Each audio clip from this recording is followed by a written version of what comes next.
Hey guys, Nick here. I'm going to go ahead and just state the obvious. This is a marketing tool for my real estate business. I've been a realtor for 20 years right here in Nashville. But who wants to listen to a boring podcast about real estate? Good news, it's not. This is a podcast about people that I've built relationships with since I moved here in 1988. If what I stand for resonates with you and you're looking to buy or sell a home in this area, let's talk. No pressure, just a conversation, kind of like this podcast. This is the 615 Podcast with your host, veteran realtor and entrepreneur, Nick Woodard. All right, everybody, welcome back to the 615 Podcast. Today I've got a returning guest, good buddy of mine, Daniel Isbell. We did so good on the last episode. Everybody was screaming for you to come back.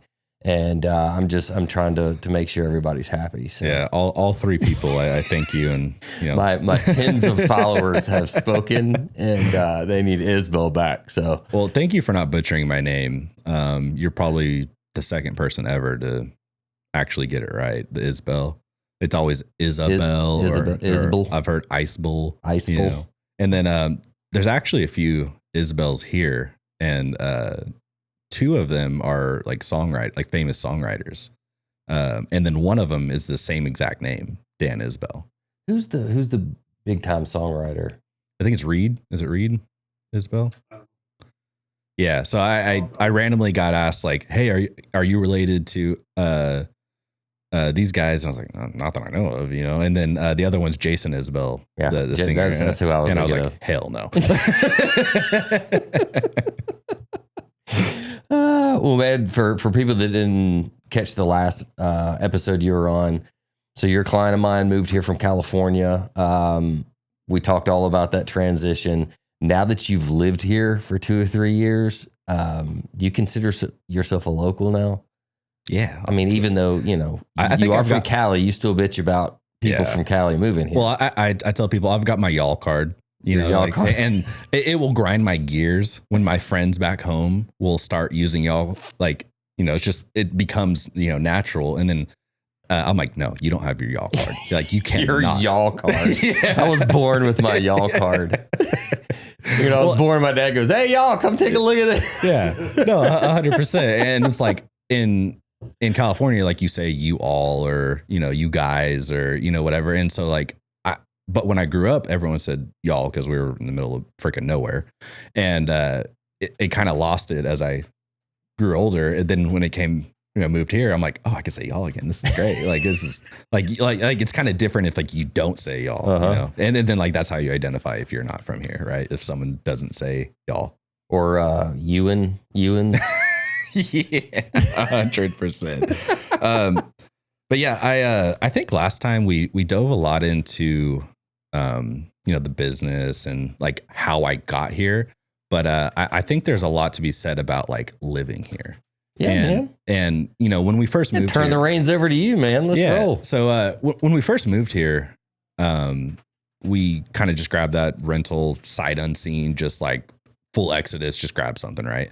And then it was a rental. So we're like, okay, we need to find somewhere to like set down roots. And so when I moved here, we pretty much sold all businesses. I had 24 hours in a day of free time. So every single day, I mean, it was clockwork. And when I say every day, I mean 5 days a week. It was like I clocked in to go look at houses and like drive around. And me and Nicole would drop the kids off at school and we would drive until they got out. So like a full 8-hour shift, you know. And there's a lot more to see around here than people realize. Yeah. And people understand like neighborhoods. You'd be like, oh, Grove, or, you know, like they'll know, they'll identify, like, you don't say like, oh, it's in Brentwood. Like you say the neighborhood, right? And we drove everywhere. I mean, I could tell you every street name in the Grove. I can tell you every street name, you know, in various neighborhoods. And we just literally circled and just looked at houses, looked at neighborhoods. We were looking at like, hey, is there kids outside? Is this a HOA, or, you know, how's the traffic here, or, you know, anything that could be bothersome. And we literally just did that every single day. And then, we kind of just landed on College Grove. It's just like, this is where we want to be, or kind of even like that outer skirts of Franklin, where it's like, hey, across the street's College Grove, but this is Franklin. And that is by far, still to this day, like, I don't think I'll ever leave there. Like, I don't have any ambition to go to Brentwood or, anything. Yeah, you find your spot.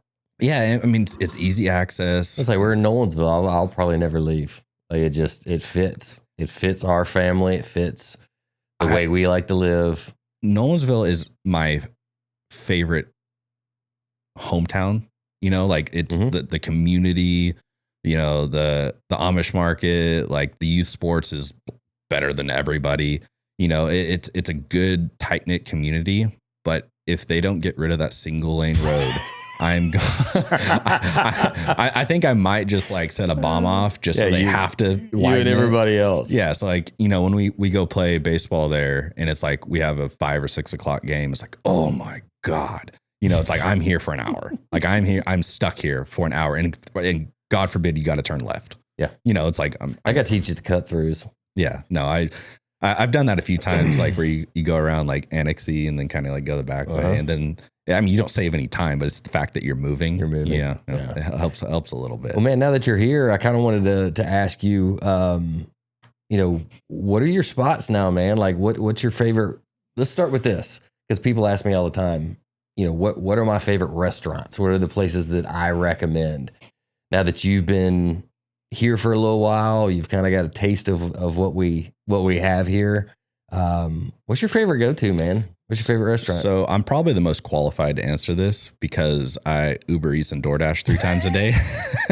And then, we go to lunch, 4 or 5 times a week. So it's like, we're so busy with everything that, eating at home just doesn't happen. So I'm very well versed in this. I think you have to categorize it. Like Nashville is its own area, right? Like you can't include because the food in Nashville is just going to be better than everything because they have the better restaurants and it's a little up. You're going to have your depends on what kind of food. I'm saying like upscale restaurants or like, hey, I'm going to dinner, whatever. It's predominantly going to be better. So, but I'm not going to drive that every day to go get food. But if we are speaking in Nashville, I love 60 Vines. Have you ever been there? It's called 60 Vines because they have 60 different wines.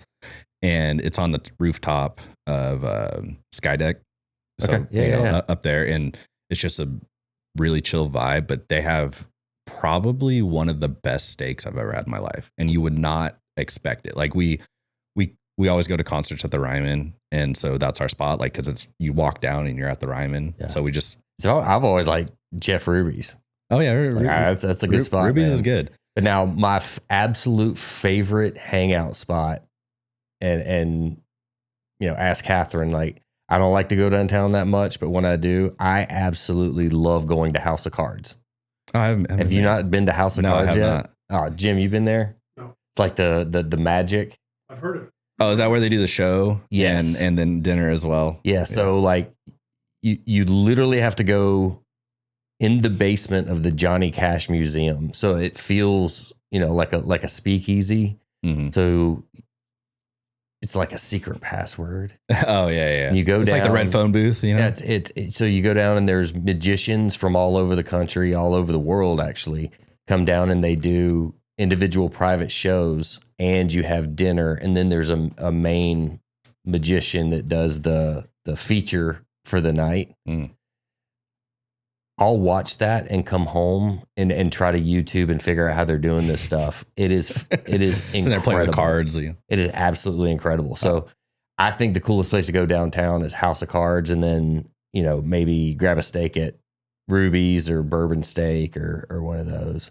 And I don't go down there too much. I'm more of a burger guy. So there's also a new restaurant coming to downtown. One of my buddies that lives in Troubadour was like, hey, like, do you want to go in on this restaurant? There's like 40 of us. And like, I look in like the email thread and it's like Luke Bryan and like other people that are like, let me guess. It's another.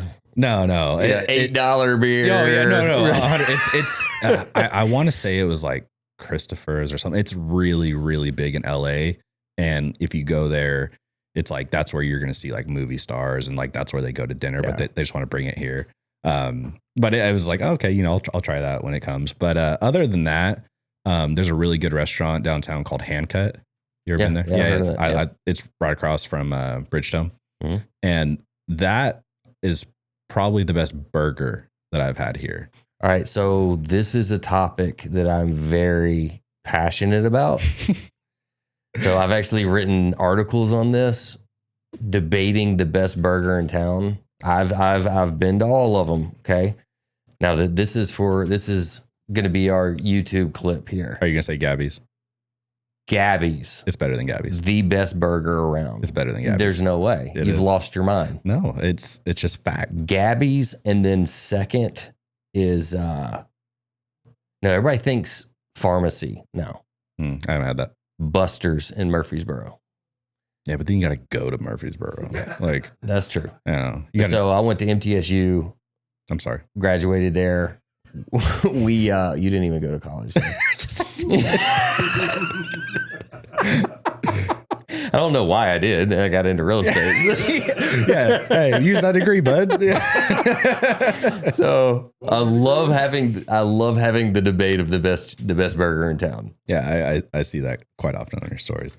So you get what Brown's Diner with some of them, Buster's, Pharmacy. People say Burger Up, Hugh Babies.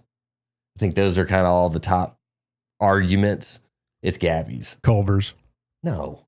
Totally. Okay. No. Culver's is a damn good burger. Let's pause on that. So if we're talking chains, like, you know, national chains, I think Culver's is definitely up there. You're not going to beat the mom and pops on a burger, but just national chains, the Culver's here and Shake Shack here. Yeah, it is immensely better. They're good burgers, but they're not. Oh yeah, yeah. No, I'm just talking like change. Like, hey, I'm going to go through a drive-through, and that's one thing that we do have better here is our fast food quality is actually way better than California's. Really? Yeah. Well, it's like the people, like, you know, you look at the workers, right? You know, like, for example, you go to Starbucks and you see blue-haired lady, like that coffee is going to be fire. Like that is going to be a well-made, you know, crafted beverage. But, you know, for fast food workers, you got to go in there and deal with them. Oh, I got the drive-through. But you look at we have fast food workers that are, you know, 30s, 40s, or managers that are still, you know, been there their whole life. You go to fast food restaurants in California, it's like high school kids, like they don't care, like they're grabbing fries off the floor and like throwing them in the basket. And it's just like, I could tell this McDonald's is sat out for 8 hours and it's yesterday's batch, you know. Here, I mean, just as like using a median, it's significantly, you're going to get a better quality for if you do choose to go fast food, like every time, just based on the workers a little bit older and they care a little bit more. There's a guy who owns probably 65 of the local McDonald's here in Middle Tennessee. And I think all the McDonald's here are really good because of the culture they create. Oh, for sure. But to me, Culver's is like the Chick-fil-A for burgers. Oh, yeah. Because their culture's good, you know? Oh, and that's another thing. We have a Chick-fil-A on every corner. Yeah. I mean, every single corner. And like in where I was from. Jesus chicken. Yeah.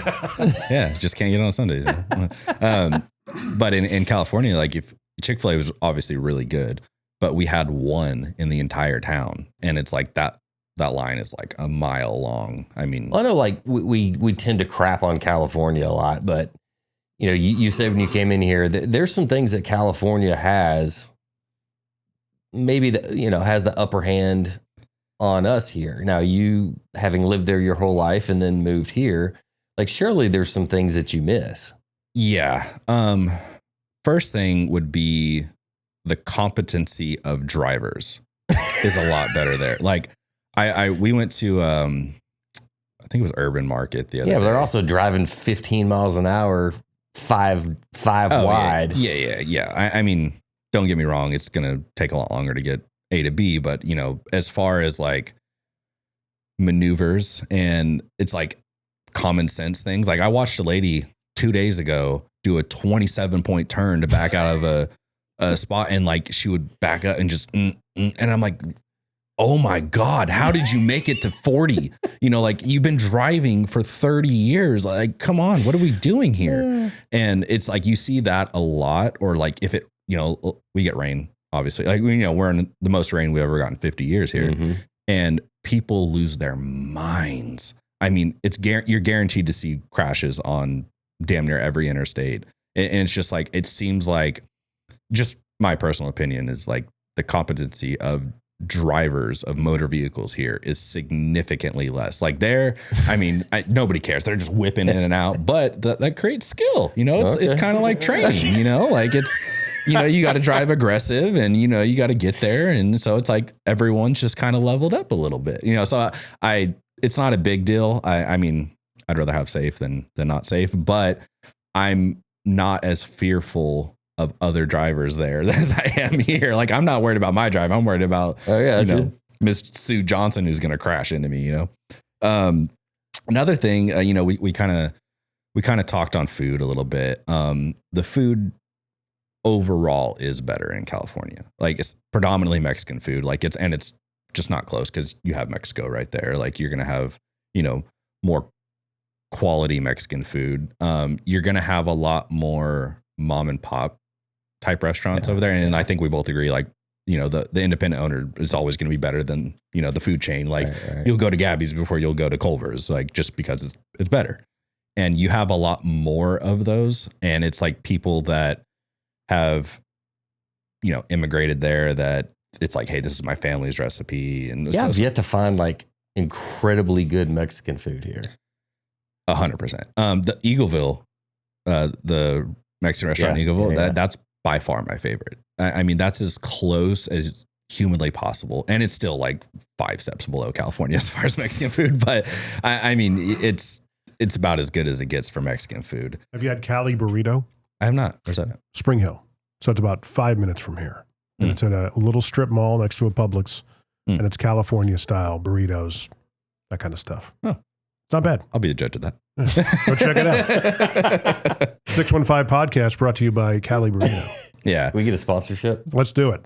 A couple other things. I mean, these are super minimal, but I think when people move here, it's like majority of people, it's like, hey, they can work remote. They already have a job. They can just relocate. But for other people, it's like they just want to straight exodus and get here. And then like, I'll find a job when I get there. And it's like, unless you're willing to go to Nashville and, compete for some of these jobs. I mean, there's a lot more jobs in California. Mainly, I mean, it's bigger and there's a lot more businesses there. Population's, significantly more than here. So for now, well, I don't think we can even fit San Francisco and all of Tennessee, but just as far as like, a good thing, it's a positive and a negative. Here you're going to have, more quality of work than you would in California, but there, it's like if you lose your job or anything, it's like you can get another one like that. I mean, because there's so many, more opportunities. So it's just more for like people that are like listening or like thinking of coming here, like maybe without a plan. It's like, hey, don't put yourself in a hole. Don't come without a plan or, have conversations with employers before you come. Not to say that there's not jobs here. I mean, there is a ton, but you don't want to get here and think like, oh, I just thought I'm used to just being able to get a job anywhere, anytime. It's like, hey, there's a lot fewer and they're going to have higher competition, higher, quality candidates that you might be competing against just for the people that like need to get a job before they move, Right. The other thing is I appreciate the slowness here. It forces me to slow down. So it's not necessarily a negative of how much faster California is. But have you ever had a customer service rep that's from here call you? I mean, I've had multiple people from out of states talk about the customer service. You're hearing about. They just want to talk. Their dog got shot, ran over in the. I mean, you're just like, lady, I'm just trying to schedule my internet service, and you're hearing like their whole life story, and then like getting off the phone with them. It's like, again, I appreciate it at the same time. It's like I kind of like enjoy it to an extent, but at the same time, it's like I just burned 30 minutes trying to schedule and that we could have gotten off of, and so it's like the speed of things. I do somewhat miss it. And then the last little tidbit is the construction.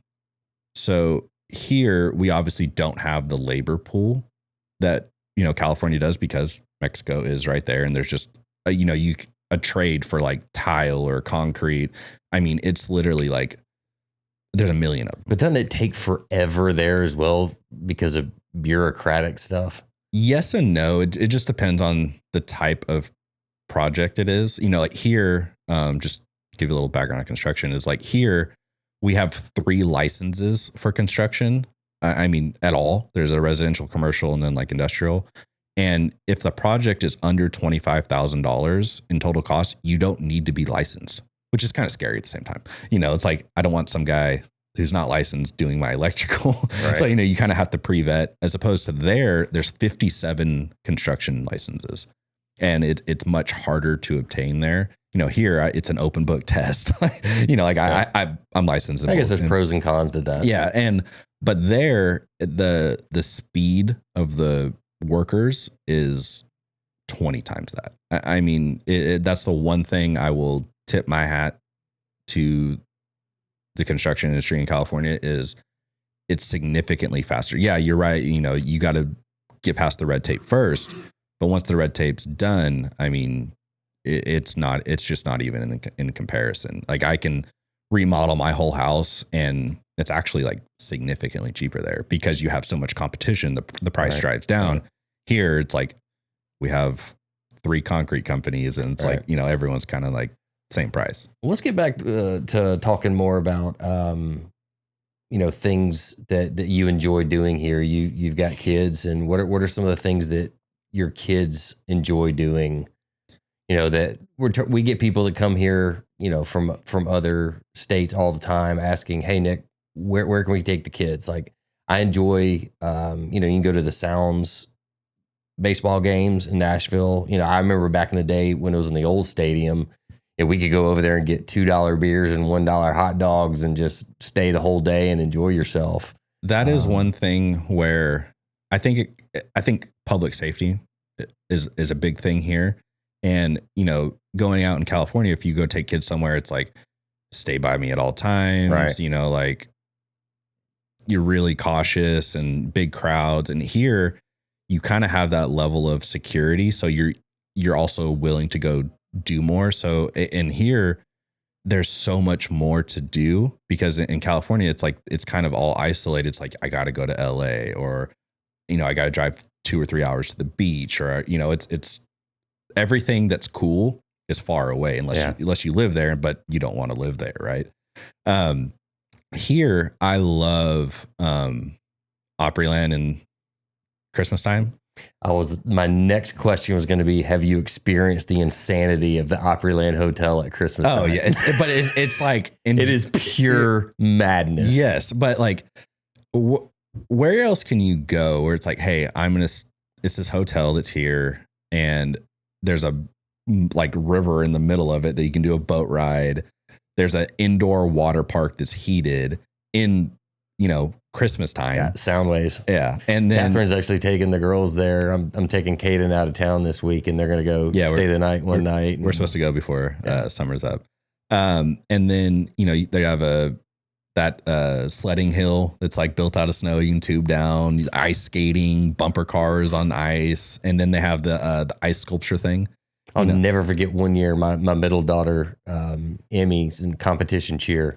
They had a cheer competition at Opryland Hotel in the month of December. I was like, this is the most idiotic scheduling conflict I have ever seen. And then the parking there, like, cause it's ice. It's like, there's like lots that are blocked off, cause it's like, hey, that's black ice. Like, don't go in there. Other than that, I mean, I think you hit the nail on the head with the Sounds games. Obviously we have the Titans stadium here. We have the Preds, so it's like, you can always catch an actual professional sporting event. We have Vanderbilt, Tennessee's, UT's down the road. No Alabama, sorry. So, I mean, sports is obviously very, very big here. So you can always catch a game. Have you had the pleasure of going to Dollywood Splash Country yet? I've had, that was going to be my next thing. That's some culture right there, baby. So I was actually going to talk on. They sell tattoos by the square foot there. the amusement parks. So like California has much bigger amusement parks. Like they have Six Flags, they have Disneyland, they have Knott's Berry Farm. But going to those, it's like, you know, as a parent, it's like, oh my God, I got to load up and drive. And like, it's going to be hot as hell. It's not fun for dads whatsoever. No. Like if back in the day, if you were to tell me, hey, we're going to Disneyland, the kids are going to love it. I'm like, oh God, like, okay. I'm a good dad. You know, here it's like, hey, you want to go to Dollywood? I'm like, yes, absolutely. Yes. And just people watching. Well, we're also like a level of safety is different. So in California, like if your hair is over that line, no, you can't ride. Like here, it's like, yeah, good enough. He's 4, he's good. So like, I remember we were riding the really fast wooden roller coaster at Dollywood, and it goes like 55, and they let my 4-year-old go on it. I'm like holding him down in the seat, and like he's loving every single second of it. And I'm like, this would never be allowed there. I love this. Nashville Shores is cool. For just a little family water park. Some of the rides there where I'm like, I don't feel safe because this is going very fast. I'm like, my 13-year-old is like, that was crazy. That was the most insane thing. Like the one that like just dips into like a half pipe and like you jump. And I'm like, this would never be allowed in California. This is great. And then you go down to like the beach area because it's on Percy Priest. Yeah, there's a bunch of beach areas on Priest actually. Yeah, and like they have the inflatables in the water, and it's like usually for that, like our spot for that was in Newport Beach in California. It's like you got to drive 3 hours, and it's expensive as heck. It's like here, it's like that's $60, and you get a unlimited pass for the summer. Yeah. This is fantastic. Let's jump into this. Last time you were here, we talked a lot about running a successful business while being a good dad and being present as much as we could. We mainly talked about the business side of the equation. I want to talk a little bit about managing, being a present father and managing the kids' schedules. It is insane. It is absolutely insane. I mean, my hat is off to single parents. I don't know how they do it. So here was our schedule this week, just our family schedule. We got a Google Calendar that we share. Monday, Emmy had, Caden had 7-on-7 tournament at MTSU from 7:30 to 2. Emmy had school cheer from 9 to 10:30. Ramsey had softball, had a double header from 6 to 9. Okay. 3 kids, 4 different sports. Wednesday, Caden football workout, Emmy school cheer, Ramsey travel softball. Emmy had a cheer competition in Henderson. But this is not what we grew up with. No, this is pure insanity. And me and Nicole talk about this all the time. So on as far as managing it, hats off to the wives. I mean, because as many businesses as I run, if you ask me to manage our calendar, I'd be like, oh. I don't know. It's like anytime anybody asks me like, hey, like, are you free for this? I'm like, you got to talk to my supervisor. Well, see, I'm so lucky because my wife does that for a living. Like she manages a music artist and actress. So whenever she has to go work out of town, I'll have the schedule. I'll have, Catherine will lay out all the uniforms for each practice, each thing with a note next to it going, don't forget this, do this, do this. Don't mess this up, Nick. I could not do it without her. No, 100%. And, us having 4 kids all in sport. Now they're at the age where they're all in sports. We always find ourselves in a conflict of like, how do we be in 4 different places with only 2 people? Like that is hard. And then we're at a point where we have, our youngest 4 turning 5, and he's just starting his sports journey. So you really don't want to miss that, first ones.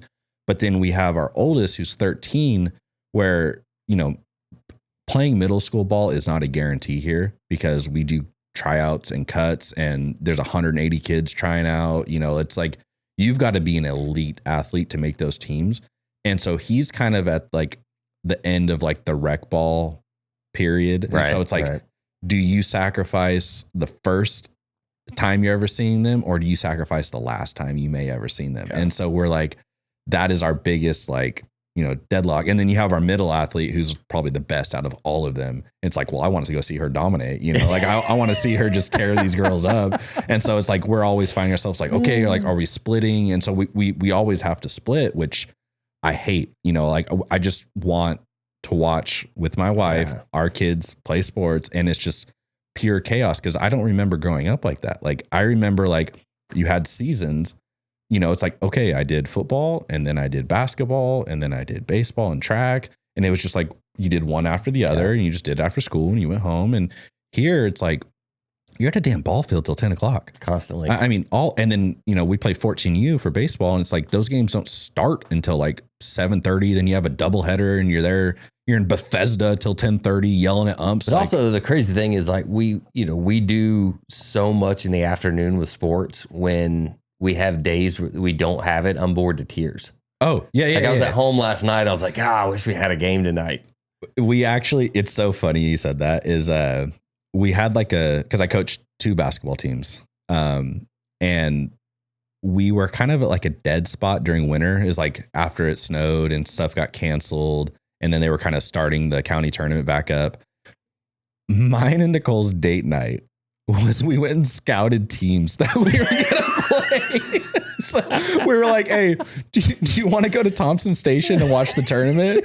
And like both of our eyes like lit up of just like kind of excitement. Like that becomes like your normal. Yeah. And it's like, I don't want to go to concert. I want to go watch these 12-year-olds not dribble. I remember I had some buddies in high school that it was the summer after freshman year in college. So everybody went to college and then kind of came back for the summer after that freshman year. And they were sitting around with nothing to do. So they came up with this whole idea.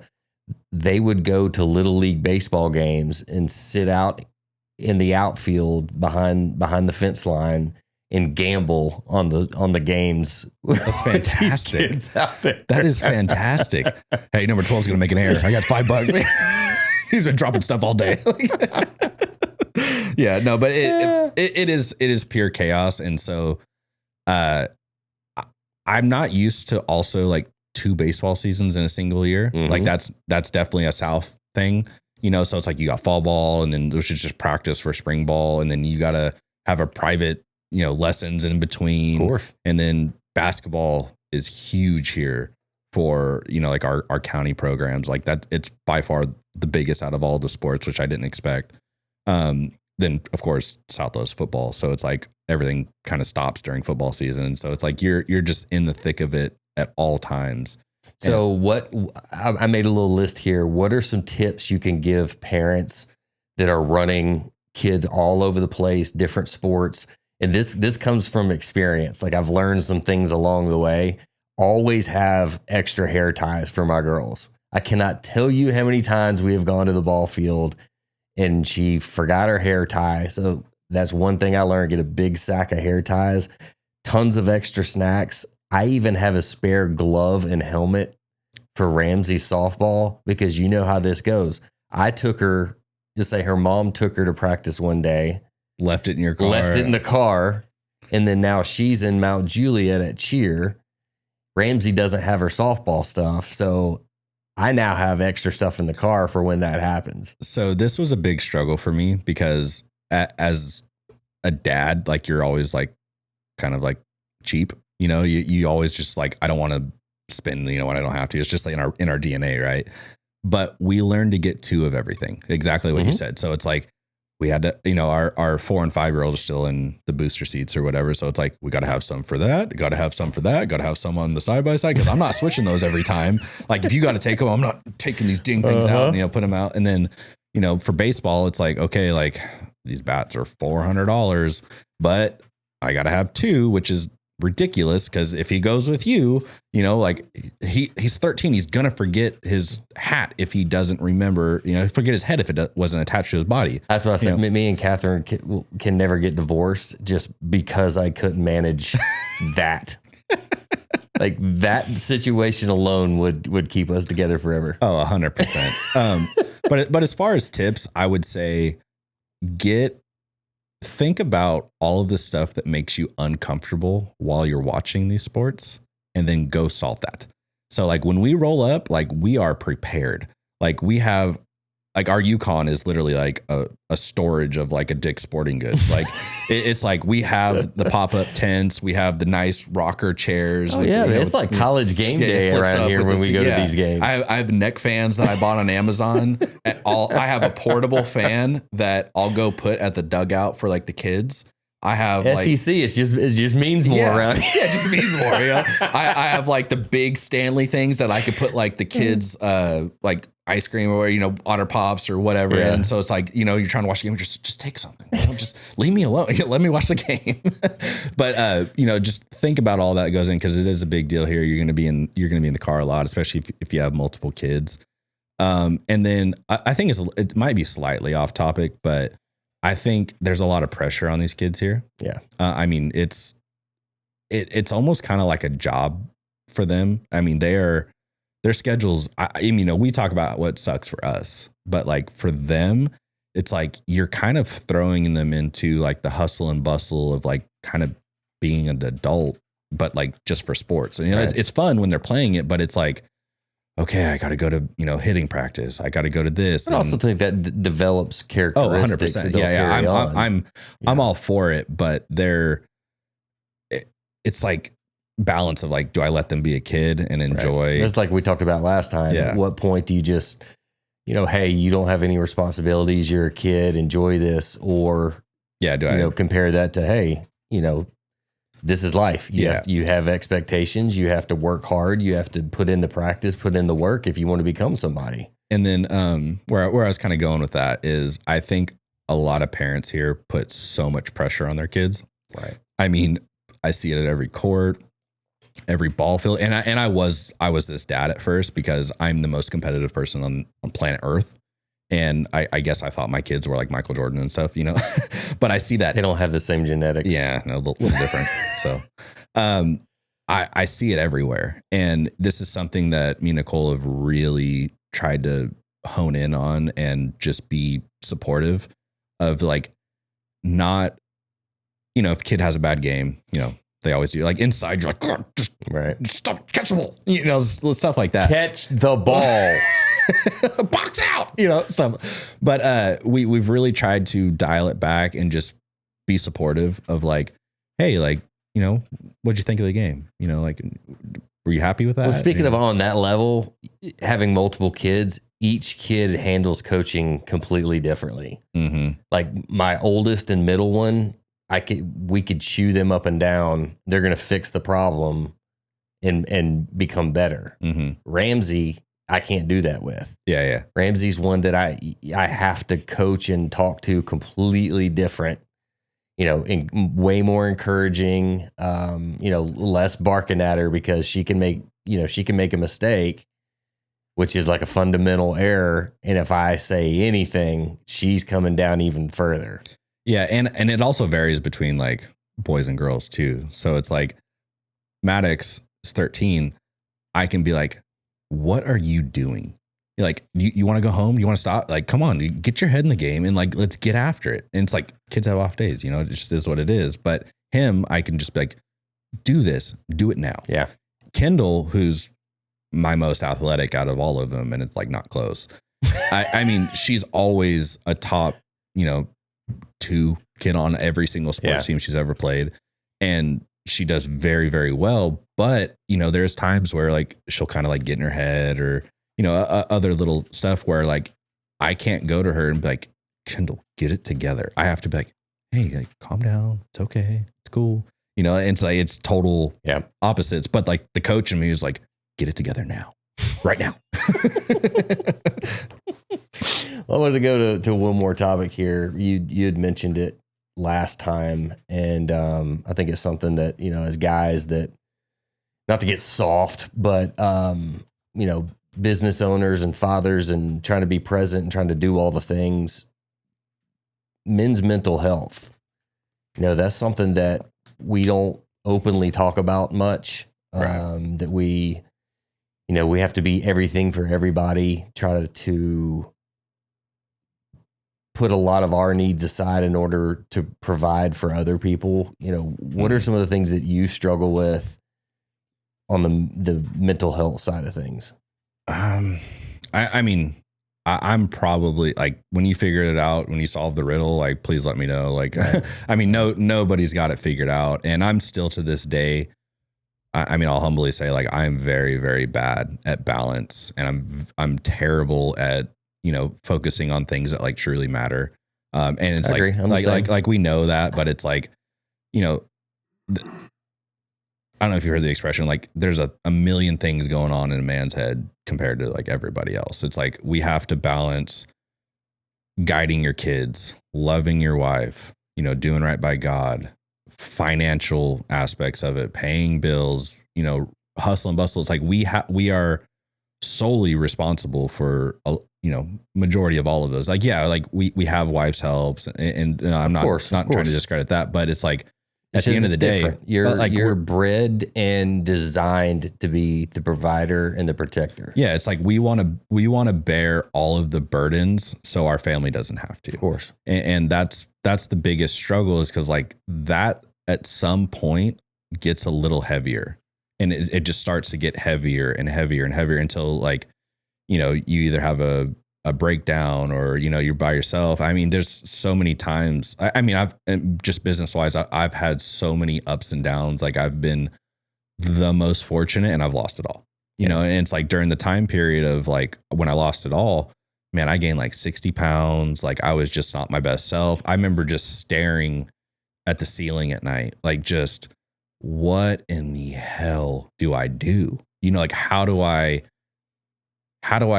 do this? Well, it's so much easier to see it after the fact, when you look back on life and look back on the things that you've gone through and gone, when have I ever not figured this out? Yeah. And not one time have I ever not rebounded from something, but when you're in it, it's the fog of war. Yeah. You can't really anticipate what's going to happen, but yet you try to prepare for every single outcome that could possibly happen.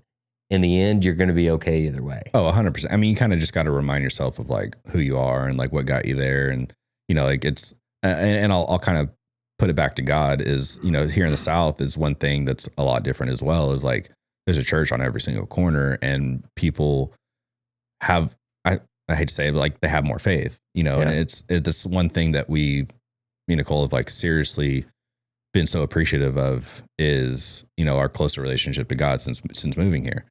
And I remember when I was at my lowest of low, and I'm not really like a prayer, like I talk to God in my head. Like I've never really, sat there and like prayed. And I remember one night when I was like the lowest I think I've ever been. And I was just like, please God, like, just help, throw me a bone, brother. Like, like whatever you want to happen, whatever your plan is for me, like, please just help me, like, show me, like I'm trying to like look at what that is, and just do whatever's best for my family. Like, I didn't ask for anything like selfishly, or, help me out. I was just like, please just put my family in, give me whatever I need to do to make this right. And man, that was the, I don't want to say aha moment, because I've always believed in God, but that was like the, oh, you're for real, brother. Like he did it, it completely just 180'd my life. I mean, health, wealth, family, like better relationship with him, better relationship with my kids. The good thing about that is it can make a turn the other way again. Mm-hmm. Things can get tough, things can get difficult again, but you now have the wisdom. Yes, 100%. And you've seen those, what I call God shots. Mm-hmm. You've seen him show you his power and glory and what he's capable of doing.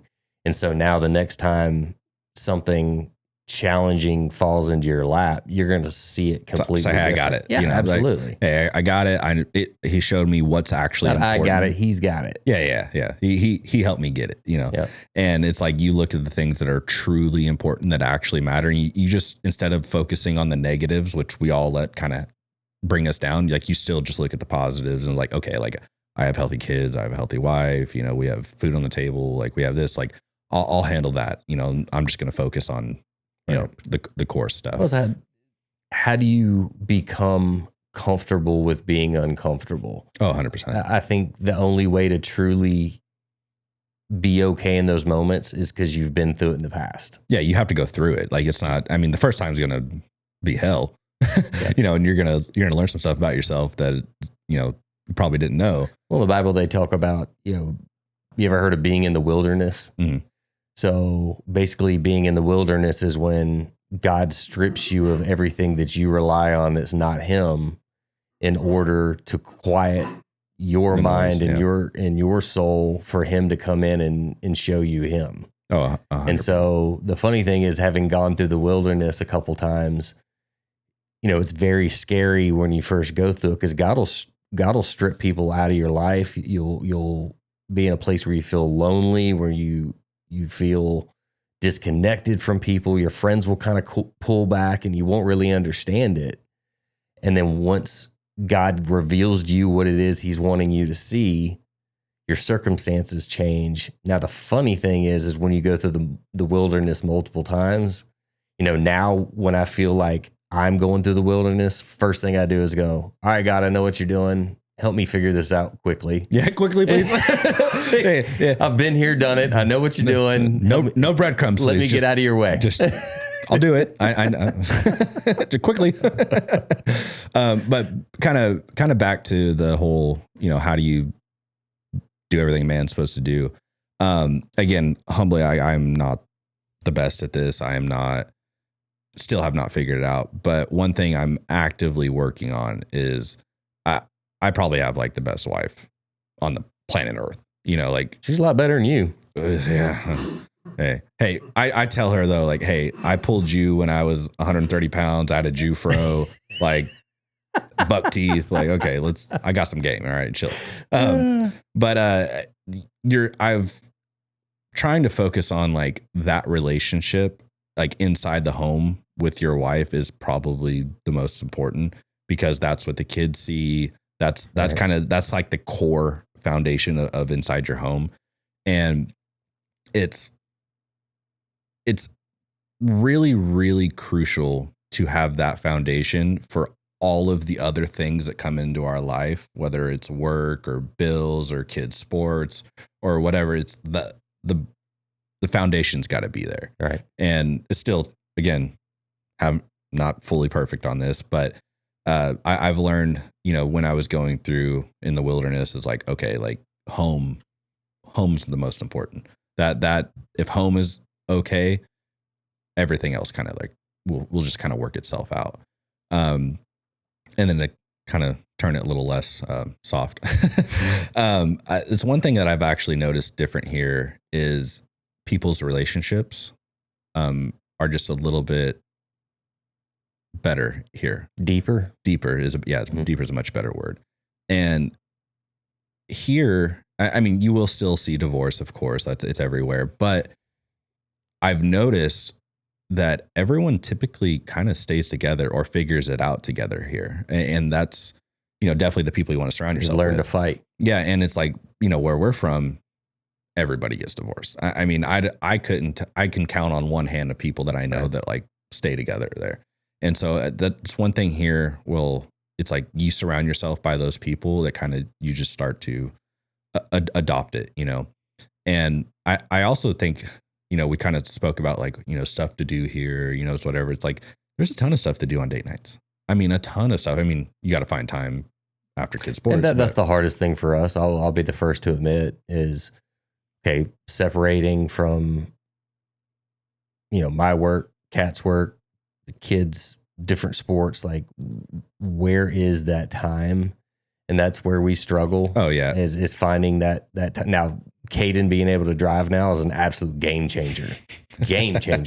I'm waiting. Now, of course, there's different worries now. Mm-hmm. You know, he's anxiety. You know, he's going to, I think he's going on a date tonight. Oh. But it's, I think he's going somewhere in Green Hills. And so now I'm thinking all day long, I'm like, okay, he's going to be driving all the way to Green Hills and then coming back tonight after the date. Like, on the 65. It's a whole different, you know, group of a whole different animal of worries, but that does help. I'll tell you this, when you get one off the plate. Oh yeah, 100%.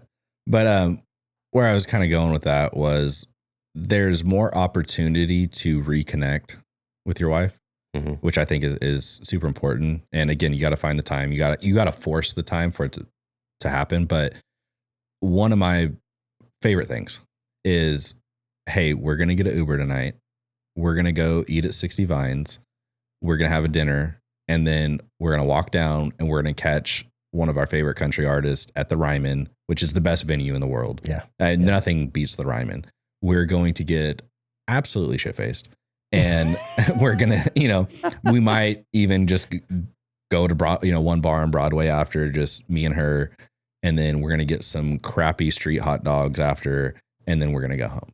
And we're going to sleep in our own bed. It sounds like a pretty good night. It's the best. It's the absolute best. Yeah. And so it's like when you get to have that time with your wife, it's like just nothing beats it. Or, in Leaper's Fork, they have that dinner in the river. In the creek? Yeah. Best. I've been eating in the creek my whole life. Like, I didn't know you could make millions. I didn't know you could charge for this. I'll set up some tables and, I don't know. I haven't figured out how they keep the mosquitoes away, but they've got something there. Whatever they're spraying, I want it. All right. But, there's just little stuff to do like that. And then again, if you're talking about like a group setting, because, going out with wife is the best. You need to have that intimate moment, but you also need to include, your pack, friends. So like, I'll give you an example. Like 2 months, maybe a month or two ago, it was like us and we have 3 other friends that all migrated from California. Like we knew each other from there and they just happened to move here too. And, we're all around the same ages. Like we went to dinner. I mean, just good time, drinks, dinner, went to the Ryman, saw Tucker Wetmore. We got like backstage passes, met him. Like it was cool. And it was like, everybody was like, that was the absolute best time like I've had in a long time. And it's just like, I think when you have those breaks from the hustle and bustle, it kind of lets you recharge and like you just, your demeanor is a little bit better. You can kind of, you're not getting as be mad. Yourself again. Yeah. You're not dad. You're not coach. You're just 100%. You're the boyfriend again. Yeah. And you can have those cool experiences here that I don't think you'll really get anywhere else as well. So it's like, I was actually going to bring this up, might loop it in now, is like, we have a ton of celebrities here. Like, and they're just normal people. Yeah. Like, I mean, that better, being a realtor. When I was growing up, we'd see Dolly Parton in the grocery store. Yeah. And just, hey, there's Dolly. 100%. No big deal. Yeah. So like we went out for our friend's birthday a little while ago and I look over my shoulder and like Jason Aldean's sitting there. And it's like, that was when you sent me the picture. Yeah. Yeah. So it's like, and like I'd met him before at like ball, because our kids play in like the same league and stuff like that. And it's like, speaking of, Jim produces the Try That in a Small Town podcast. Oh, right on, bro. The 615 podcast brought to you by Try That in a Small Town podcast. So but it was so funny. Is like, I don't fangirl over anybody at all, ever. But I told my wife, I was like, Morgan Wallen and Jason Aldean, I will absolutely fangirl over. And so it was like, that was the first time where like, I like I said, I'd met him before and like we'd in same friend group or whatever. But like, I was at a bar taking shots with him. Yeah. And it's just like, I was like, hey brother, like I hate to fangirl. And I was like, can we get some pictures? And like, we just talked all night and I heard his whole life story. I mean, just a dude, man. Yeah. Like we went back, a dude. like cause we're all in the same group. We went back to another guy's house and it was just like, I'm like, this is like an outer body experience. Like if you were to tell me like 10 years ago, like when I'm at his concert, like, just like, oh man, that guy's, badass. But then it's like, I'd be taking shots with him, like 10 years later, like it's little stuff like that. But it's like those interactions of like, you're not going to get that experience, I think, anywhere else in the country. Cause like celebrities in California, I know we keep kind of coming back to it, but it's like, they are not friendly. Like they think they're like the hottest thing in the world. It's like, it's different. It's a unique bubble here. And we tend to respect the privacy of 100% celebrities as well. Yeah. It's like, I mean, the only thing I've ever seen here where it's like completely invasion of like privacy, it was like Carrie Underwood. We were playing and we playing the same, everyone plays in the same ball league. Right. But like she was at the thing and it's like, everyone's like bum rushing and stuff. Right. So, I can count like once or twice I've ever seen that, but typically it's like normal people just hanging out, they just want their dad too, Yep. so it's cool. And so like you'll get those experiences, going out with friends, recharging, get your mental clarity back. And then, Monday it's 15 sports practices again. Back at it again. Yeah. But you need that break, and Yeah. I think that, to bring it all full circle is like that. I think you'll never have balance ever. It does not exist. And if you do, like, give me the recipe, I'll follow it. I promise. But those experiences that we're able to have here is what kind of keeps everyone, just chugging along. Yeah. Well, brother, anything else on your heart you want to talk about? I think that's all I have. Yeah, I think I think we pretty much covered it. So, well, guys, I appreciate you for joining us again, and catch you next week. Thanks, brother. Appreciate you coming.